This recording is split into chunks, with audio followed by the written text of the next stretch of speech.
மாதிரி 2 அப்பம் 5 மீன் இருக்கிறத பிதாவை நோக்கி பார்த்து அதை வந்து நிறைய செய்ய வைக்கிறார். எந்த ஒரு அவர் என்ன ஜெபிச்சாலும் பிதாவை நோக்கி பார்த்துட்டு ஒவ்வொரு ஜபத்துக்கும் பதில் அதே மாதிரி வெற்றி பண்ணார். இப்போ நம்மளும் 2வது என்னன்னா, நம்ம குறித்து தேவனுடைய சித்தம், பிதாவோட சித்தத்தை தான் இயேசு கிறிஸ்து செஞ்சார். அது இப்போ இயேசுப்பா அப்படிலாம் தேவனுடைய வார்த்தை பிதாவுக்கு இஷ்டப்பட்டு அப்படி தங்க அவருடைய சித்தத்துக்கு ஒப்பு கொடுத்து இங்கே பலியாகி நம்ம பாவங்களாம் சுமந்து இருந்தாங்கன்னா அவரோட நாமும் இங்கே உலகத்தில் மகிமை, இயேசுவோட நாமும் மகிமைப்படணும்.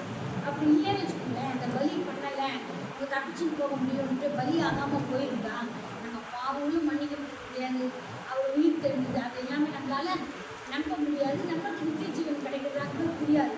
ஆனால் எல்லாமே அவர் செஞ்ச பலியால் அவர் வந்து தேவ சித்தத்துக்கு ஒப்பு கொடுத்தாரு தான். அதே மாதிரி அவருக்கு நம்மளை பற்றி ஒரு சித்தம் இருக்கும். அவர் எப்படி இருக்காரா அந்த மாதிரி நம்ம இருக்க நினைக்கிறோம். அவர் எப்படி இருந்தார், பரிசுத்தராக இருந்தார். அதே மாதிரி அவருக்கு என்னென்னா அவர் பரிசுத்தமாக இருக்கிறது நம்மளும் பரிசுத்தமாக இருக்கிறோம். அதேமாதிரி 2வது அவர் நன்மை செஞ்சது போல நம்மளும் நன்மை செய்வதாக நற்கிரிகள் செய்வதாக இந்த உலகத்தில் சுற்றி தெரியணும். அப்போ தான் அவரோட சாட்சியை நம்ம பாட முடியும். அது மாதிரி அவர் எப்படி ஏசப்பா வந்து பிதாவோட சித்தத்தை கேட்டாரோ அதே மாதிரி நம்மளும் அவரோட சித்தத்தை கேட்கணும். அதை தான் அவர் விரும்புகிறார். அதே மாதிரி 4வது என்னன்னா, பொதுவாக அவர் என்னென்னா யாரையுமே இந்த உலகத்தில் இழந்து விரும்பலை, எல்லாருமே அவர்கிட்ட வரணும்னு தான் அவர் நினைக்கிறார். 5வது இந்த சித்தத்தில் நம்ம தீர்வுகளாக இருக்கும். எது அவரோட சித்தம்? இப்போ நம்ம நினைப்போம் அவர் தான் எல்லாம் நம்ம விருப்பம் ஆசை எல்லாமே அவரோட சித்தம்னு சொல்ல முடியாது. இப்போ நான் வந்து ஒரு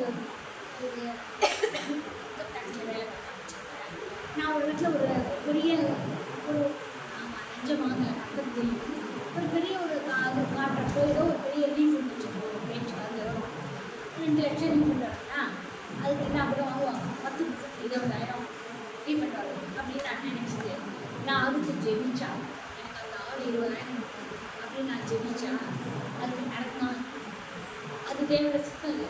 அதே எனக்கு ஒரு வியாதி வந்துருக்கு, கடவுளே நீ வியாதி பாவம் போகலாம் நிற்கிறேன், ஆனால் என் பாவத்தை போக்குன்னா அது நடக்கும். நான் எதாவது தப்பி தப்பி பாவம் பண்ணி வச்சுக்கணும். அப்போ நான் கற்றுக்கிட்டு மன்னிப்பு கேட்டேன், அந்த பாவம் மன்னிக்கணும். அந்த மாதிரி நம்ம வந்து எல்லாம் என் இஷ்டம்லாம் அவர் பண்ணணும்னா முடியாது. அந்த அது வந்து அதோட தேவ சித்தமாக இருக்கும். ஆனால் என்ன தேவன் வட்டி போடாத கடன் அது பண்ணாது. அவர் என்னென்னா யாரையும் பிரியமாக பேசு, யாரையும் பொய் சொல்லாத, தவறான வழியில் நடந்து இதெல்லாம் நான் சொல்கிறாங்கன்னா அந்த வழியிலலாம் ஈடுபட்டு அந்த காரியம்லாம் எனக்கு நடக்கணும் அப்படின்னா அவரோட சித்தத்துக்கு அது இருக்குது அப்படின்னா. இப்போ அவர் நான் சொன்னேன்ல ஒரு முறை இழந்து விடக்கூடாதுன்னு அவர் நினைக்கணும். அவர் வந்து இந்த உலகத்தில் உள்ளதுக்கே எல்லாரும் எப்படி ஆதாம் ஏவாழ்ந்து பாவம் செஞ்சு விலகி போயிட்டாங்களோ அது இல்லாதபடிக்கு நம்மளாம் அவரோட பாதத்தில் அவரோட இருக்கணும். நித்திய ஜீவனில் எல்லா மனுஷன் அவர் வித்தியாசம் பார்க்கல. நீ இஸ்ரவேல் ஜனங்கள், யூத ஜனங்கள், நீ என்ன அவரை தெரிஞ்சுக்கணும் ஒன்று தான் அப்படிலாம் பார்க்கல. எல்லாருமே கர்த்தருக்குள்ள வந்து அவரை யாரையுமே அவர் இழுத்து விடக்கூடாது அப்படின்னு தான் நினைக்கிறேன். இப்போ நம்ம இருக்கோம், நமக்கு 2 குழந்தைகள் இருக்குன்னு சொல்லுவேன், 2 குழந்தைகளும் நல்லா படித்து முன்னுக்கு வரணும், நம்ம 2 குழந்தைகளையும் தவறான வழிக்கு போகக்கூடாது அப்படின்னு தான் நினைக்கிறோம். ஒரு குழந்தை போராமல் ஒரு குழந்தை மட்டும் தேவனோட பிள்ளைகளாக நாம் இழுத்து விடக்கூடாதுன்னு தான் அவரோட எண்ணம். வசனத்தை படிங்க, யோவான் 6:39.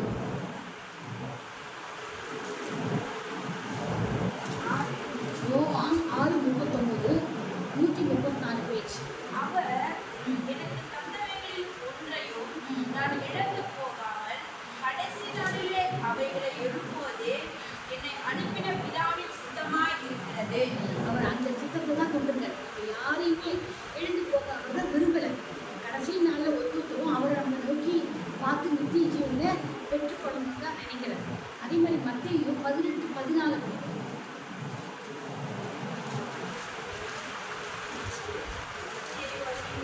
18:14 அவர் செவி கொடாமல் போனால் 2-3 சாட்சிகளுடைய வாக்கிலே 18:14 இவ்விதமாக இந்த சிறிய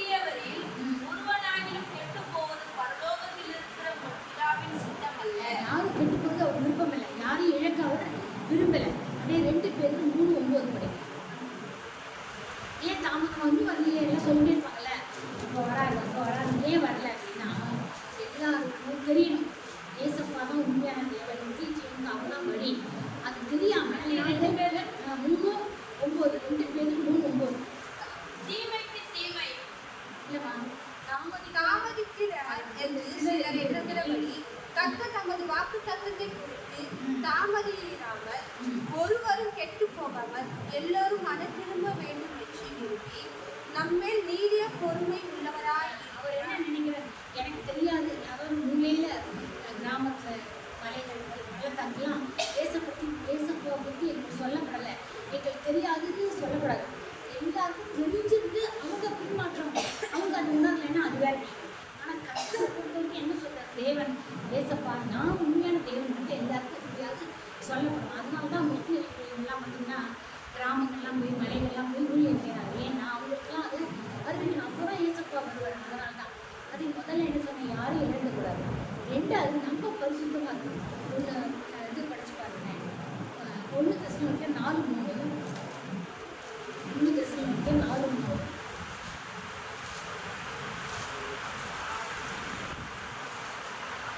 நீங்கள் பரிசுத்தம் உள்ளவர்களாக வேண்டும் என்பதே தேவனுடைய சித்தமாய் இருக்கிறது. அந்தபடியே நீங்கள் மேசி மார்க்கத்திற்கு விலகி இருந்து பரிசுத்தமாக இருக்கணும்னு தான் அவரோட விருப்பம். அவர் சொல்கிற நான் பரிசுத்தர். அதெல்லாம் இன்னொரு இடத்துல ஒரு வசனம் இருக்குது, 1 பேதுரு 1:15. உங்களை அழைத்தவர் பரிசுத்தராக இருக்கிறது போல நீங்கள் உங்கள் நடக்கிற எல்லாவற்றையும் பரிசுத்தராக இருங்கள். நான் பரிசுத்தராகியால் நீங்களும் பரிசுத்தமாக இருங்கள் என்று எழுதியிருக்கிறது. நம்ம பரிசுத்தமாக இருக்கணும். முதல்ல அவர் எழுத விடக்கூடாது, நம்ம பரிசுத்தமாக இருக்குன்னு நினைக்கிறேன், அதுக்காக வெயிட் பண்ணுறேன். 3வது நாம் மற்றவர்களுக்கு நன்மை செய்யணும், நற்கிரிகள் செய்யணும். அவர் எப்படி இருந்தார், பூரணரா எல்லாருக்கும் நற்கிரிகள் செஞ்சார். யாருக்குமே அவர் வந்து தண்டனை கொடுத்து சிக்ஷித்து நீ தப்பு பண்ணிட்டார் ஒருத்தி வந்து பேசி நேரத்துலேருந்து வந்தா அப்போ கூட அவருக்கு பனிஷ்மெண்ட் கொடுக்கல. அது மாதிரி யாருக்குமே அவர் பனிஷ்மெண்ட்டே கொடுக்கல. எல்லாருமே நன்மை செய்கிறதா தான் சுற்றிட்டு இருந்தார். அதே போல் நம்மளும் என்ன பண்ணலாம், மற்றவர்களுக்கு முடிந்த வரைக்கும் நம்ம நன்மை செய்யறதா இருக்கணும். எபிரேயர் 13:21. எபிரேயர் 13:21 முடிச்சு பேச்சு. இயேசு கிறிஸ்துவை கொண்டு நமக்கு முன்பாக பிரியமானதை உங்களில் நடப்பித்து நீங்கள் தம்முடைய சித்தத்தின்படி செய்ய உங்களை சகலவித கிரியைகளினாலும் நற்சீர் பொருந்தினவர்களுமாய் வரவும் அவருக்கே என்றென்றைக்கும் மகிமை உண்டாகுவதாக. பிரியமா நடந்தாலே ஆட்டோமேட்டிக்காக அவளை சுத்தப்படி செய்யும்போது நம்ம நற்கிரியில் சீர்படுவதாக இருக்கும். இதே தாங்க 1 பேதுரு 2:15 நீங்கள் நன்மை செய்கிறதுனாலே புத்தியின மனுஷனுடைய அறியாமையை அடக்குவது தேவனுடைய சித்தமாக இருக்கிறது. நம்ம நன்மை செய்யணும், அதுதான் நமக்கு நல்லது. அதே மாதிரி 3:17, அதே 1 பேதுரு 3:17 பாருங்க, தீமை செய்து பாடம் இருக்குதும் தேவனுக்கு சித்தமானால் நன்மை செய்து பாடு அனுபவிப்பவரே மேன்மையாய் அவருக்காக வேண்டி நன்மை செய்யணும், அதுதான் முக்கியம். அதே 4:19 பாருங்க, அதுதான் தேவனுடைய சித்தம். அதே 4:19 ஆகையால் தேவனுடைய சித்தத்தின்படி பாடு அனுபவிக்கிறவர்கள் நன்மை செய்கிறவர்களாய் தங்கள் ஆத்துமாக்களில் உண்மை உள்ள சிருஷ்டி கர்த்தராகிய அவருக்கு கொடுக்க கடவர்கள். அவன் சித்தத்துக்கு நம்ம பாட வச்சு அதை பற்றி கவலைப்படக்கூடாது. நன்மை செய்து தீமை அனுபவிச்சா நான் அந்த வேலை செஞ்சேன் எனக்கே தீமை வந்து கர்த்தருக்குள்ள கண்டிப்பாக பின்னாடி நன்மையாக வரும். அப்போ தெரியாது, ஆனால் நம்ம பொறுமையாக இருக்க மற்றவர்களுக்கு நன்மை செய்தால் தான் எப்போதும் இருக்கணும். 4வது தேவனுடைய சித்தத்தை கேட்கணும், அதன்படி நம்ம பிழைக்கணும். ஒரு சமயம் நம்ம நினைப்போம், ஒன்றில் ஒரு லாஸ்ட் ஒரு சாட்சி சொல்லுவார். அவர் வந்து ரொம்ப இதுவாக இருக்கலாம், சின்ன வயசுல 16 வயசுல அவர் இறந்து போவாருன்னா யாரோ ஒரு ஜெயிச்சு அவர் உயிர் வந்தான். அப்புறம் நல்லா படித்தானா அவர் வந்து என்னன்னா டாக்டர் படிக்கணும்னு நினச்சாங்க, ஆனால் டாக்டர் கிடைக்கல. ஆனால் நம்ம என்ன பண்ணி நம்ம நினைக்கிறோம், நினச்சாலே எனக்கு இதுதான் கிடைக்கும் நம்ம நினைக்கிறது ஒரே பண்ணுவோம். அவரோட விருப்பம் இருக்கலாம், ஆனால் ஒரு சித்தம் ஒன்றும் இல்லை. அவர் வந்து டாக்டருக்கு படித்தா எத்தனை பேர் அவர் மூலமாக நினச்சி கொடுப்பாங்க, வந்தவங்க யாரும் தங்க இவர் பார்த்தவங்களாம். ஆனால் இப்போ அவர் ஊழியர் செஞ்சு எந்த ஆத்மாக்கே வச்சு உலகம் முழுவதும். அப்போ கர்த்தர் வந்து நம்ம எல்லாருக்குமே ஒரு சித்தம் வச்சு நம்மளை அழைச்சவர் நிச்சயமாக விட மாட்டோம். நீதிமான நம்ம ஆக்கியிருக்கிறவர் கண்டிப்பாக நம்ம ரட்சிக்கப்பட்டுட்டோம், நமக்கு ஒரு சித்தம் திட்டம் வச்சுருப்பார். நம்ம வந்து நம்ம இஷ்டத்துக்கு நம்ம போகணும்னு நினைக்கூடாது. என் விருப்பப்படி எனக்கு கொடுக்கணும், எங்கள் வீட்டுக்கார் நான் உடனே வந்துடுவோம், எங்கள் வீட்டுக்காரர் பணம் உடனே வரணும், எங்கள் வீட்டுக்காரர் உடனே ரட்சிக்கப்படணும், எங்கள் வீட்டுக்காரர் அப்படியே இருக்கணும், உடனே வரணும் அப்படிலாம் உடனே நினைக்கிறது. அதுக்கு ஒரு சித்தம் வச்சுருப்பார் என்னன்னு. இப்போ வந்து டாக்டர் டாக்டர் ஆகிட்டா டாக்டர் ஆகிட்டார். ஆனால் ஊழியம் பண்ண ஆரம்பிச்சு 7 வருஷம் வச்சு தான் அவர் நல்ல ஒரு ஃபேமஸ் ஆனால் நிறைய பேர் வச்சுக்கிட்டாங்க. நிறைய அவர் ஆத்மாக்களை கொண்டு வர முடியாது. ஆனால் நம்ம தேவனுடைய சுத்தத்துக்கு முதல்ல நம்ம கேட்கணும், அதன்படி செய்யணும். நான் சொன்னேன் பேசுகிற முன்னாடி நான் வந்து லஞ்சம் வாங்கணும், எனக்கு வேணும், என்னோட விருப்பம் நீ நிறைவேற்று அப்படின்னு சொல்லக்கூடாது. யாருக்கையாவது வட்டி வாங்கணும், யாரையாவது நான் மிரட்டணும், நான் இப்படி பண்ணணும், அந்த ரவுடி எனக்கு கொல்லணும், நான் திருடணும், நான் போய் விபச்சாரம் பண்ணணும், கொலை செய்யணும், குழந்தையார் சாமான்லாம் நான் தொடணும், இதெல்லாம் கத்த விருப்பமா?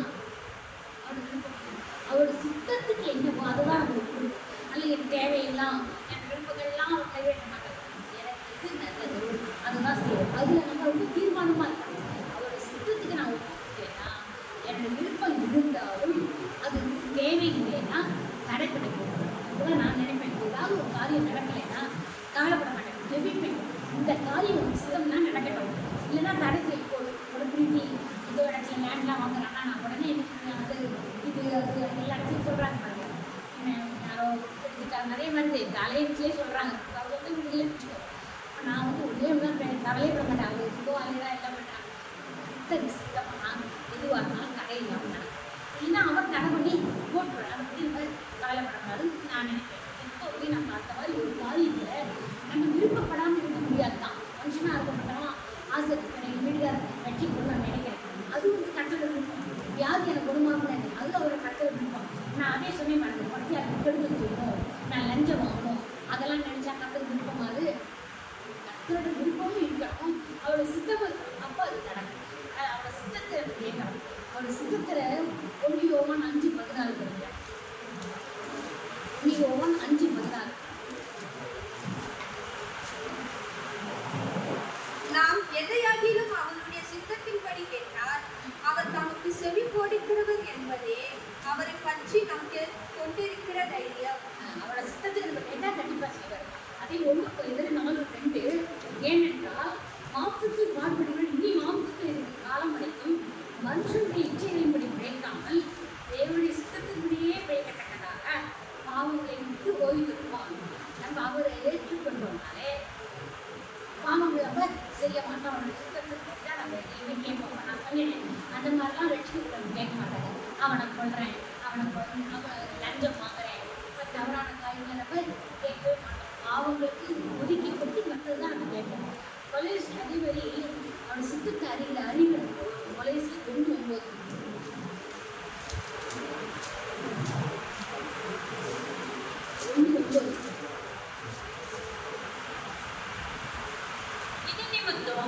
நாங்கள் அதை கேட்ட நாட்கள் உங்களுக்காக இடைவிடாமல் ஜெபம் பண்ணுகிறோம்.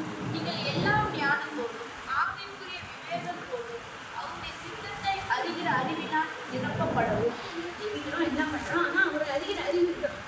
அப்போ தான் நமக்கு அது வேணுமா, என்ன நல்லதா கெட்டதா அப்படிங்கிறது இஷ்டத்துக்கு நம்ம கேட்கக்கூடாது. ஒரு சித்தத்தை ஒப்புட்டு கேட்டோம்னா கண்டிப்பாக அது நடக்கும். சித்தத்தில் கீறினவர்களாக இந்த மாதிரி நம்ம சித்தத்தை கேட்கறோம்னா அதில் நம்ம பூரண நிச்சயம் உருவாக்கி நான் கேட்கறது இதில் வெளியே நிற்கணும். எங்கள் வீட்டுக்கார் ரட்சிக்கப்படணும், கண்டிப்பாக அவரோட சித்தம் தான் அது. அதில் நான் வெளியே நிற்கணும். அவருக்கு இது மாட்டேன் அதெல்லாம் நினைக்கூடாது. கண்டிப்பாக ரட்சிக்கப்படுவார். ஏன்னா நான் நினைக்கிறது கட்டோட சித்தத்துக்கு தான். அதை நிறைவேற்றாக தயாராக இருக்கேன். அதே கொலை 4:12 படிக்கிறேன். 12 எப்பிப்ராவும் உங்களுக்கு வாழ்த்துக்கள் சொல்கிறான். உங்களை சேர்ந்தவரும் கிறிஸ்துவின் ஊழியக்காரனும் ஆகிய இவன் நீங்கள் தேவனுக்கு சித்தமானவைகள் எல்லாவற்றிலும் தேறினவர்களாகவும் பரிபூர்ண நிச்சயமுள்ளவர்களாகவும் நிலைத்திருக்க வேண்டும் என்று தன் ஜெபத்தில் உங்களுக்காக எப்பொழுதும் போராடுகிறான். அவங்களோட நம்ம அது மாதிரி எப்போதும் சித்தத்தில் தேர்வுகளாக 5 காரியம் நம்ம கொடுத்து தேவனை என்னன்னு சொன்னேன். பரிசுத்தராக இருக்கணும்,